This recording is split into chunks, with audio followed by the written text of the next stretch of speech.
अल्लाह रब्बुल इज़्ज़त के पाक और बाबरकत नाम से शुरू, जो बड़ा मेहरबान और निहायत ही रहम करने वाला है।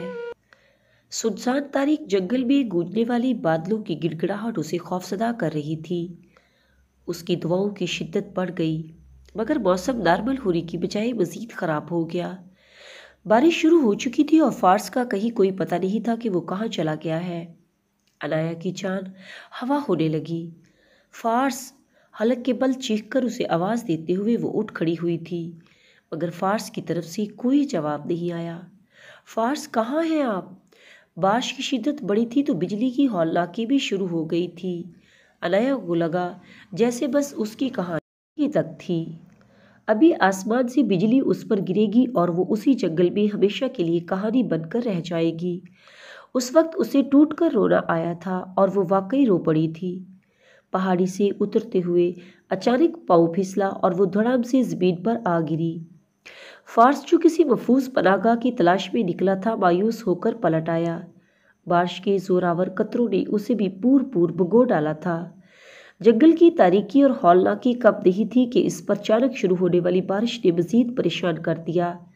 नाहमवार रास्तों पर बामुश्किल कदम जमाकर पहाड़ी तक पहुंचा तो सामने के मंजर ने औसान खता कर दिए। नीचे जमीन पर गिरी हुई अनाया बच्चों की तरह रो रही थी।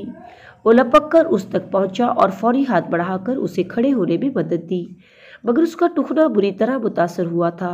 तभी उठकर खड़े होने में चीख निकल गई थी। क्या हुआ? मेरा पाँव। या खुदा, अच्छा भला ऊपर पहाड़ी पर छोड़कर गया था, नीचे जमीन पर कैसे आ गई? वो गुस्से हुआ था। अनाया की तकलीफ बढ़ गई। ये सब आपकी वजह से हुआ है। इतनी खौफनाक सिचुएशन में कौन अकेला छोड़कर जाता है? जंगल से बाहर नहीं चला गया था, यहाँ पास ही था। पास ही थे तो आवाज़ क्यों नहीं सुनी, जवाब क्यों नहीं दिया? वो यूं खफा हो रही थी जैसे वो उसका बॉडीगार्ड हो। फार्स को गुस्सा झड़कना पड़ा। बारिश ही तो है, खुदा न खास्ता कयामत तो नहीं आ गई थी जो इतनी घबरा गई थी आप? तेज बारिश में भीगते हुए वो उसे सहारा दे रहा था जब अनाया ने उसका हाथ झटक दिया।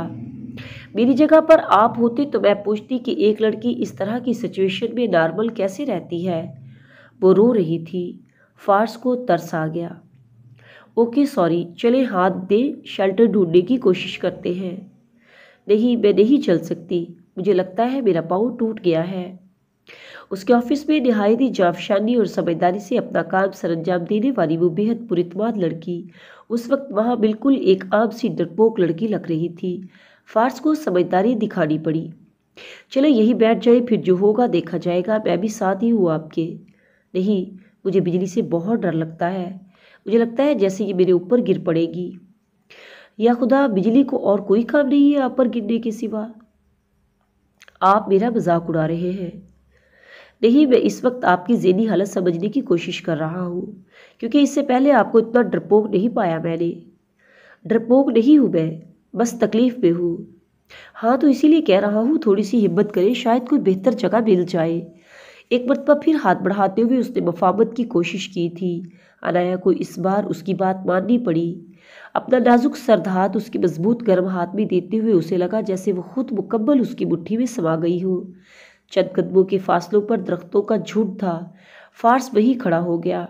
मेरे ख्याल से फ़िलहाल यही बेहतर जगह है। जी। अनाया का दिल उसके पहलू में उधम मचा रहा था, मगर वो जब्त किए खड़ी रही। फार्स उसके इतना करीब था कि वो हाथ बढ़ाकर उसे छू सकती थी। कोई अनाया से पूछता, उसके लिए ये लम्हे किसी कयामत से कम नहीं थे। बारिश अब उसे मुसीबत नहीं लग रही थी। बादलों का गरजना और बिजली का कड़कना खौफ में मुब्तला नहीं कर रहा था। पहलू में खड़े उस मनपसंद शख्स की कुर्बत ने उसे जैसे हर फिक्र और हर खौफ से आज़ाद कर दिया था। मोअज़्ज़िज़ नाज़रीन, अभी जो सीन आपने पढ़ा और सुना, ये नाज़िका व नाज़ी के मशहूर व मारूफ नावल यही इश्क है से लिया गया है। ये सीन आपको कैसा लगा, इसके बारे में अपनी कीमती राय से ज़रूर नवाजिएगा। इसी के साथ अगर अभी तक आपने ये चैनल सब्सक्राइब नहीं किया तो प्लीज़ अभी सब्सक्राइब कर लें, ताकि मज़ीद मालूमाती नॉवेल्स और वीडियोज़ आप तक पहुँच सके। शुक्रिया।